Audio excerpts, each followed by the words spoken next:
লগৰ কাম লগতে কৰিব লাগে বুলি যে কথা এষাৰ আছে, কথাষাৰ একেবাৰে সঁচা কথা। মোৰ ক্ষেত্ৰত একেবাৰে সঁচা কথা, কাৰণ মই বহুত খেলিমেলি কৰোঁ পিছত থৈ পেলাই কামটো, যি কামেই নহওক মই লগতে কৰিলে শান্তি পাওঁ, কিন্তু নকৰোঁ কাৰণে পিছত মই পস্তাওঁ। এতিয়া ভিডিঅ'ৰ ক্ষেত্ৰতো তেনেকুৱা হৈছে। ভিডিঅ'বোৰ মানে কৰি থৈ যাওঁতে ক'ৰ ভিডিঅ' ক'ত সোমাই গৈছে ক'ব নোৱাৰোঁ, আৰু কেইটামান ভাল ক্লিপ হেৰাই গৈছে, মানে ডিলিট হৈ গৈছে চাগে। আৰু তেনেকেই মানে এতিয়া ভিডিঅ' এডিট কৰোঁতেহে গম পাইছোঁ যে ভিডিঅ'বোৰ নাই। নমস্কাৰ সকলোকে, মোৰ অন্য এটা ভিডিঅ'লৈ আপোনালোক সকলোকে স্বাগতম জনাইছোঁ। ভিডিঅ'টো শেষলৈকে চাব, ভাল পাব, ভাল পালে লাইক এটা কৰি দিব। আৰু এই ভিডিঅ'টো আছিলে দিল্লীৰ পৰা হৰিদ্বাৰলৈ যোৱা ভিডিঅ'। চাওকচোন কিমান পুৰণা ভিডিঅ', আজিলৈকে দিবলৈ সময় পোৱা নাই, আৰু এডিট কৰিবলৈ বিৰাট এলাহ। আৰু আমি সেইদিনাখন ৰাতি 11:30 বজাত ট্ৰেইনত উঠিছোঁ দিল্লী ষ্টেচনৰ পৰা, আৰু হৰিদ্বাৰ ষ্টেচন পাওঁতে 4টা বাজিছে। হৰিদ্বাৰ ষ্টেচনৰ পৰা গংগা ঘাটলৈ 5 মিনিটমান লাগে অ'টত গ'লে। আৰু আমাৰ যিহেতু জাৰ্ণিটো অকণমান দীঘলীয়া হৈছিলে, সেইকাৰণে ভাইটিয়ে AC ডবা ঠিক কৰিছিলে, আৰু গৰমো আছিলে কাৰণে AC ডবাত গৈ লৈ মই ইমান পস্তাইছোঁ, মানে কি ক'ম আৰু। হয় হুলস্থুল নাই, টোপনি যায়, কিন্তু মোৰ ইমান বেছি ঠাণ্ডা লাগিছিলে নহয়। তাতে দিয়া ব্লেংকেটবিলাক ল'বলৈ মই বেয়া পাইছিলোঁ, আফচোচ লাগে। তাতে বগা কাপোৰ এখন দিছিলে, সেইখনকে লৈ আছিলোঁ নলওঁ বুলি। লাষ্টত গৈ ব্লেংকেটখনো ভৰিত ল'ব লগা হৈছে। আৰু আধা ঘণ্টামান থাকোঁতে ষ্টেচন পাবলৈ মই AC ডবাৰ পৰা ওলাই পেলাই মানে জেনেৰেলৰ ফালে আহি থিয় হৈ আছোঁহি, জানেনে? এনেকুৱা অৱস্থা হৈছিলে, ঠেৰেঙা লাগি গৈছিলোঁ মানুহজনী। তাতে বৰষুণতো তিতিছিলোঁ আহোঁতে, ট্ৰেইনত উঠিবলৈ যেতিয়া আহিছিলোঁ। তাৰপিছতে গোটেই দিনটো, সেই দিনটো মানে বৰষুণে পৰি আছিলে। তাৰপিছতে এনেকৈ মই আহিলোঁ, আহি সকলোবিলাক মানে যিমান ভক্ত গোট খাইছিলে, মানে সকলোৱে গা ধুইছে। সেই ৰাতি 4:30, 5টা বজাত গা ধুইছে, কাৰণ 5:30 বজাত আৰতি আছে। আৰু আমাক ইয়াতে বহিব দিলে, ত্ৰিপাল পাৰি থৈছে, মানে পানী পৰি ভিজি আছে বৰষুণত, সেইকাৰণে ত্ৰিপাল পাৰি দিছে, আৰু তাতে বহিব দিছে যে এইখিনিতে আৰতি হ'ব। আৰু সিফালে যে মানুহ আছে দেখিছেনে, তাৰ সিফালে নদী পানী আছে মাজতে, সেইটো মানে পকাৰে বনাই দিছে মানুহ বহি কৰি গা চা ধুবৰ কাৰণে। আৰু সিফালৰ সোঁতটো বোলে বেছি, সেইকাৰণে গাটো বেছিকৈ এই ছাইডটোতে ধুৱে। আৰু আমি যে বহি আছোঁ যে, আমাৰ ইফালেও আকৌ আমাৰ বেক চাইডেও আকৌ এটা ঘাট আছে, তেনেকুৱা মানে গা ধুবলৈ। তাৰপিছতে সেনেকৈ চবেই গা চা ধুইছে, কিন্তু মই গা ধুবলৈ সাহস নকৰিলোঁ, কাৰণ মোৰ ঠাণ্ডা লাগি ঠেৰেঙা লাগি অলৰেডি মই গৈছোঁৱে। ভাবিলোঁ আৰতি চাই মেলি লৈ যেতিয়া মানে পোহৰ হ'ব আৰু গৰম লাগিব, তেতিয়া মই গা ধুম। আৰু সেইবুলি মই ৰৈ আছিলোঁ। ৰৈ থকাৰ পিছত চবেই গা পা ধুই আহিলে, আজৰি হৈ আৰতি আৰম্ভ হ'ব বুলি ক'লে 5:30 বজাত। সেইকাৰণে সকলোৱে গা পা ধুই আহি বহি লৈছে, আৰু আমি তেনেকেই বহিছোঁ, কাৰণ আমি গৈছোঁ ন, ক'ত বাথৰুম টয়লেট আছে সেয়াও নাজানো, গোটেইখিনি চাই ল'ব লাগিব, ৰাতি হৈ আছে।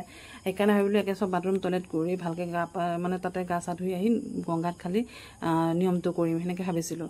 আৰু সেইকাৰণে ৰৈ আছিলোঁ। পিছত আৰতি তেনেকৈ চাবলগীয়া হ'ল। আৰু আৰতি তেওঁলোকে যে মানে কৰিছে, সেইটো আগতে ৰেকৰ্ডিং কৰি থৈছে নেকি, বজাই দিছে আৰু ডিজেত। আৰু এই সতলাখন লৈ আহিছে দেখিছেনে, কান্ধত তুলি, এইখন গংগা ঘাটতে থৈ মেলি তাতে পূৰা বহুত যে বন্তি চাকি থাকে যে হাতেৰে এনেকৈ ঘূৰাব পাৰে, ধূনাবাতিৰ নিচিনা, তেনেকুৱা ডাঙৰ আছে, সেয়াতে বন্তি চাকি জ্বলাই তেওঁলোকে আৰতি কৰিছিলে। আৰু মোৰ সেই মেইন ক্লিপটো হেৰাই গ'ল, মানে ডিলিট হ'ল চাগে। গতিকে বহুত বেয়া লাগিছে, সেইকাৰণে কৈছোঁ যে পস্তাই আছোঁ লগতে নকৰি পেলাই।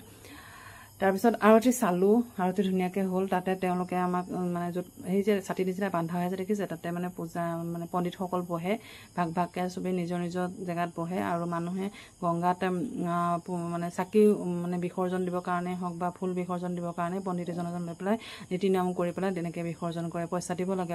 আৰু পোহৰ হ'ল, আমিও তেতিয়া উঠিলোঁ, উঠি মেলি গংগা ঘাটলৈ যাবলৈ ধৰিছোঁ। দেখিছেনে পৰিৱেশটো কিমান শান্তি, যে সঁচাকৈ বহুত বেছি ভাল লাগে। মানে মই যিমানকেইখন জেগাত ঘূৰিলোঁ, তাত আটাইতকৈ শান্তি পালোঁ এয়া হৰিদ্বাৰত গৈ পেলাই। সঁচাকৈ বহুত বেছি ভাল লাগে। আপোনালোকেও যাব, সময় সুবিধা মিলিলে দেই, সঁচাকৈ কৈছোঁ যাব কিন্তু। আৰু এনেকৈ গৈ পেলাই গংগা ঘাটত ফাইনেলি নামিছোঁ আৰু গা ধুবলৈ।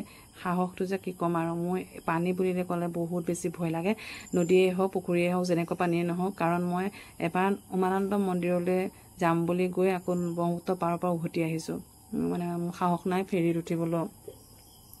আৰু এতিয়া মই গংগাত গা ধুবলৈ আহিছোঁ, ভাবকচোন কিমান সাহসত আহিছোঁ।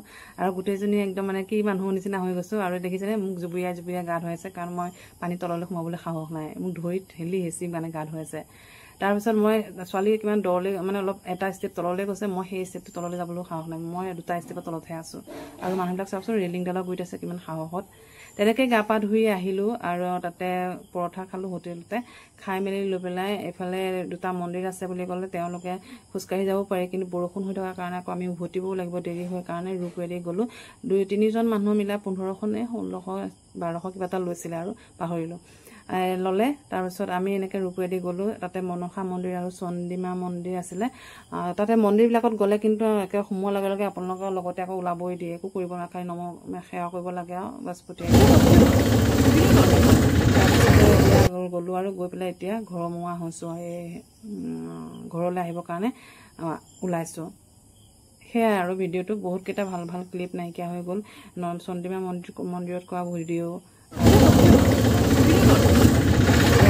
পাৰেই হয় আৰু ইমান ভাল লাগিছে চাওকচোন উভতি আহোঁতে যেতিয়া চাইছোঁ সঁচাকৈ বহুত বেছি ভাল লাগিছে পানীখিনি দেখিছে যায় পানীখিনি ঘোলা হয় কিন্তু পানীখিনি তুলি অনাৰ পিছত বোকাটো তললৈ গুচি যায় বালিটো বোকা নহয় বালি হয় আৰু পানীখিনি মানে নিৰ্মল নিচিনা হৈ যায় পুৰা চাফা হৈ যায় আইৰণ নাই কিন্তু আৰু এই বালি যে আমি যে গা ধুইছোঁ গোটেই চুলি তুলিত বালি বালি হৈ গৈছে কাৰণ মই অকণ তললৈ যাব লাগিছিলে পুৰা বামতে হ'লোঁ তলত কি তলত সেই গোটেই পানীখিনি দেখিছে নাই ঘোলা ঘোলা বালি বালি সেয়াই আৰু ভিডিঅ'টো চাই কেনেকুৱা পালে জনাবলৈ নাপাহৰিব আপোনালোকে পাৰিলে এপাক যাব সময় সুবিধা সকলোবিলাক মিলিলে গৈ আহিব দেই ইমানে আছিলে ভালে থাকক সকলোৰে মংগল হওক গংগা মাৰ সকলোৰে